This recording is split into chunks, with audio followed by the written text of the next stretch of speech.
அருள்மிகு ஆத்மநாதர் திருக்கோவில். மூலவர் ஆத்மநாதர், தாயார் யோகாம்பாள், தலவிருட்சம் குருந்தமரம், தீர்த்தம் அக்னி தீர்த்தம். புராணப் பெயர் திருப்பெருந்துறை சதுவேதிமங்கலம், சிவபுரம். இத்தலமானது தமிழ்நாடு புதுக்கோட்டை மாவட்டத்தில் ஆவுடையார் கோவிலில் அமைந்துள்ளது. திருவாசகத்திற்கு உருகாதார், உருவாசகத்திற்கும் உருகார். பன்னிரு திருமுறைகளில் 8ஆம் திருமுறையான மாணிக்க வாசகரால் பாடப்பட்ட திருவாசகம் இயற்றப்பட்ட தலம் இது.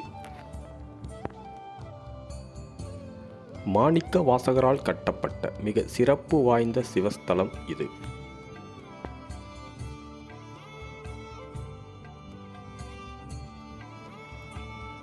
அரூப சிவன், ரூபம் வடிவம், அரூபம் வடிவம் இல்லாமை, அரு உருவம் லிங்க வடிவம் ஆகிய 3 வடிவங்களில் அருளும் சிவன் இத்தலத்தில் மூலஸ்தானத்தில் அரூபமாகவும், அரு உருவமாக குருந்தர மர வடிவிலும், உருவமாக மாணிக்க வாசகராகவும் அருளுகிறார்.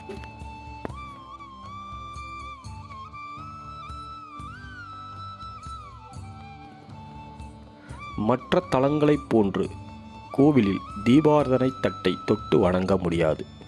ஏனெனில் கோவில்களில் தீப ஆராதனை செய்யும் பொழுது பக்தர்கள் அதை கண்ணில் ஒற்றிக்கொள்வது வழக்கம். ஆனால் ஆவுடையார் கோவில் மூலவருக்கு தீபாராதனை செய்யும் தட்டை வெளியில் கொண்டு வருவதில்லை. ஏனெனில் இங்கு சிவனே ஜோதி வடிவமாக இருக்கிறார். அவரை வணங்குவதே தீபத்தை வணங்கியதற்கு சமமானது. இத்தலத்தின் விசேஷம் யாதெனில், குருந்தர மரத்தையும் சிவனாக கருதுவதால் கார்த்திகை சோமவாரத்தில் இந்த மரத்தின் முன்பாக 108 சங்காபிஷேகம் நடக்கிறது. மூலஸ்தானத்தில் சதுர வடிவ ஆவுடையார் மட்டுமே இருக்கிறது. அதன் மீது ஒரு குவளை சாத்தப்பட்டுள்ளது. குவளை உடலாகவும் அதனுள் இருப்பது ஆத்மாவாகவும் கருதப்படுகிறது. இதன் காரணமாகவே ஆத்மாக்களை காத்தருள்பவர் என்பதாலும் சுவாமிக்கு ஆத்மநாதர் என்று பெயர் சூட்டப்பட்டது.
குதிரைச்சாமி ஆவுடையார் கோவிலில் உள்ள ஒரு சிவனைத்தான் இப்பெயரில் அழைக்கிறார்கள். மாணிக்க வாசகருக்காக சிவன் குதிரைகளுடன் மதுரைக்கு சென்று அரிமர்த்தன பாண்டிய மன்னனிடம் ஒப்படைத்தார். குதிரை மீது சென்ற சிவன் இக்கோவிலில் பஞ்சாட்சர மண்டபத்தில் இருக்கிறார். இவரை குதிரைச்சாமி என்று அழைக்கிறார்கள். தலையில் கொண்டை, குதிரை வீரர் அணியும் ஆடை, கையில் சவுக்குடன் வித்தியாசமான வடிவில் காட்சி தருகிறார். குதிரைக்கு கீழே நரிகளும் உள்ளன. இவருக்கு அசுவநாதர் என்ற பெயரும் உண்டு. புழுங்கல் அரிசி நெய்வேத்தியம். சிவன் இத்தலத்தில் குருவாக இருந்து மாணவர்களுக்கு உபதேசம் செய்தபோது சீடர்கள் அவருக்கு படைத்த உணவை ஏற்றுக்கொண்டார். அதில் புழுங்கல் அரிசி சாதம் மிகவும் விசேஷமானது. அதன் அடிப்படையிலேயே ஆத்மநாதருக்கு புழுங்கல் அரிசி சாதம் நெய்வேத்தியம் செய்யப்படுகிறது. அடுப்பிலிருந்து இறக்கப்பட்ட சாதத்தை அப்படியே சுவாமி சன்னதிக்கு கொண்டு சென்று படைக்கல்லில் ஆவி பறக்க கொட்டி விடுகின்றனர். அப்பொழுது சன்னதி கதவுகள் சிறிது நேரம் சாற்றப்பட்டு பின்னர் திறக்கப்படும். சுவாமி அரூப வடிவானவர் என்பதால் அரூபமாகிவிடும் ஆவியுடன் நைவேத்தியம் மதியம் 12 மணிக்கு படைக்கப்படுகிறது. மற்றும் 6 கால பூஜையின் போதும் இவருக்கு 108 மூலிகையில் கலந்த தைல அபிஷேகம் மட்டுமே நடப்பது விசேஷம். இத்தலத்தில் முக்கண் தீபம் அமைந்துள்ளது. ஆவுடையார் கோவில் மூலஸ்தானத்தில் சிவனுக்கு பின்புறத்தில் வெள்ளை, சிகப்பு, பச்சை ஆகிய நிறங்களில் 3 தீபங்கள் ஏற்றப்பட்டுள்ளன. வெள்ளை நிறம் சூரியன், சிவப்பு அக்னி, பச்சை நிறம் சந்திரனாக கருதப்படுகின்றன. யாரையாவது ஒருவர் ஏமாற்றினால் "என்னென்ன தண்ணி காட்டுகிறாயா" என்பர். இந்த வழக்கமானது எப்படி வந்தது என்பதை இத்தலத்தில் தெரிந்து கொள்வோம். ஆவுடையார் கோவில் பகுதி மக்களின் நிலத்தை குறுநில மன்னன் ஒருவன் பறித்து கொண்டான். அவர்கள் பேரரசிடம் சென்று முறையிட்டனர். மன்னனோ அந்த நிலம் தன்னுடையது என்று வாதாடினான். அது மக்களுடையது என்பதற்கு ஏதாவது சாட்சி இருக்கிறதா என்று கேட்டான். மன்னனின் செல்வாக்கிற்கு முன்னால் எதுவும் செய்ய முடியாத மக்கள் சிவபெருமானை நாடினர். உண்மையை வெளிக்கொணர உன்னைத் தவிர வேறு சாட்சியில்லை என்று மனமுருகி வேண்டினர். சிவன் பேரரசிடம் மாறு வேடத்தில் சென்றார். குறுநில மன்னனை அழைத்து, "மன்னா, உன் நிலம் எப்படிப்பட்ட தன்மையுடையது?" என்று கேட்டார். அதற்கு மன்னன், "அது வறண்ட பூமி" என்றான். சிவன் மறுத்தான். "பேரரசே, அது செழிப்பான நிலம் என்பதற்கு என்னிடம் ஆதாரம் உண்டு. நிலத்தை தோண்டுங்கள், தண்ணீர் வரும்" என்றார். அதன்படியே நிலத்தை தோண்ட நீர் வெளிப்பட்டது. குறுநில மன்னனின் தலை குனிந்தான். மக்களிடமே நிலத்தை ஒப்படைத்தார் பேரரசர். சிவன் தண்ணீர் காட்டிய அந்த இடம் இக்கோவிலில் இருந்து சற்று தூரத்தில் இருக்கிறது. அப்பகுதியை கீழ்நீர்காட்டி என்று சொல்கிறார்கள்.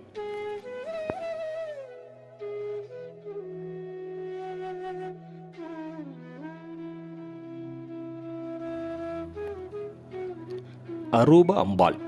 தட்சனின் யாகத்திற்கு சிவனை மீறி சென்றதற்கு மன்னிப்பு பெறுவதற்காக அம்பாள் இத்தலத்தில் அரூப வடிவில் தவம் செய்தாள். எனவே இங்கு அம்பாளுக்கும் விக்கிரகம் இல்லை. அவள் தவம் செய்த போது பதிந்த பாதத்திற்கு மட்டுமே பூஜை நடக்கின்றது. இந்த பாதத்தை பக்தர்கள் தரிசனம் செய்வதற்காக கண்ணாடியில் பாதம் பிரதிபலிக்கும்படி ஏற்பாடு செய்யப்பட்டுள்ளது. அம்பாளின் சன்னதி எப்போதும் அடைத்தே இருக்கும் என்பதால் சன்னதி முன்புள்ள ஜன்னல் துவாரம் வழியாகத்தான் பாதத்தை தரிசிக்க முடியும். இவளது அபிஷேக தீர்த்தம் மற்றும் குங்குமத்தை பிரசாதமாக தருகின்றனர். அம்பாளின் சன்னதி முன்பாக தொட்டில் வளையல் கட்டி வழிபட்டால் புத்திரப்பேறு உண்டாகும் என்பது நம்பிக்கை.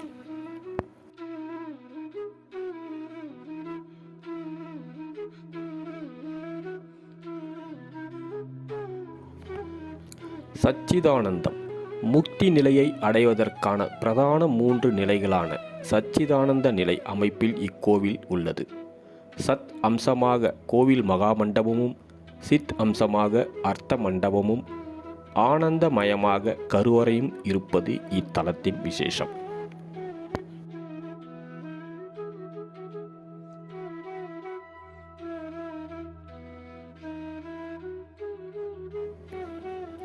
தெற்கு பார்த்த சிவஸ்தலமா. சிவன் கோவில்களில் பொதுவாக கிழக்கு நோக்கித்தான் இருக்கும். அரிதாக சில தலங்கள் மேற்கு பார்த்திருக்கும். ஆனால் ஆவுடையார் கோவில் தெற்கு நோக்கியபடி இருக்கிறது. சிவன் குருவாக இருந்து தெற்கு நோக்கி அமர்ந்து உபதேசிக்கும் நிலையை தட்சிணாமூர்த்தி என்பர். இங்கு அவர் மாணிக்க வாசகருக்கு உபதேசம் செய்த தலம் என்பதால் தெற்கு நோக்கி அமைந்தது என்கிறார்கள்.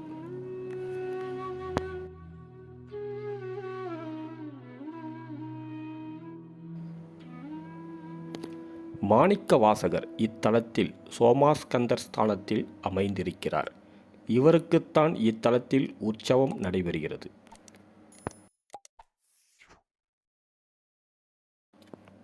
நந்தி பலிபீடம் இல்லாத சிவன் கோவில். சுவாமி அம்பாளுக்கு உருவம் கிடையாது, லிங்கம் கிடையாது.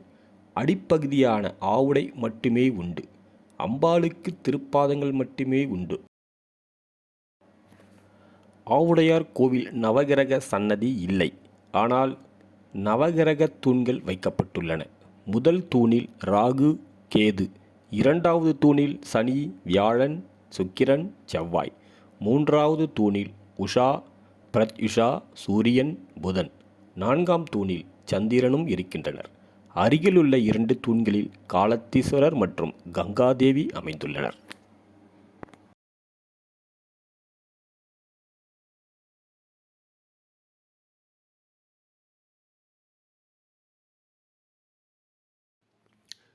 இருபத்தி 7 நட்சத்திரங்களுக்குண்டான சிற்பங்கள் ஒரே கல்லில் செதுக்கப்பட்டிருப்பது இவ்வாலயத்தின் தனிச்சிறப்பு.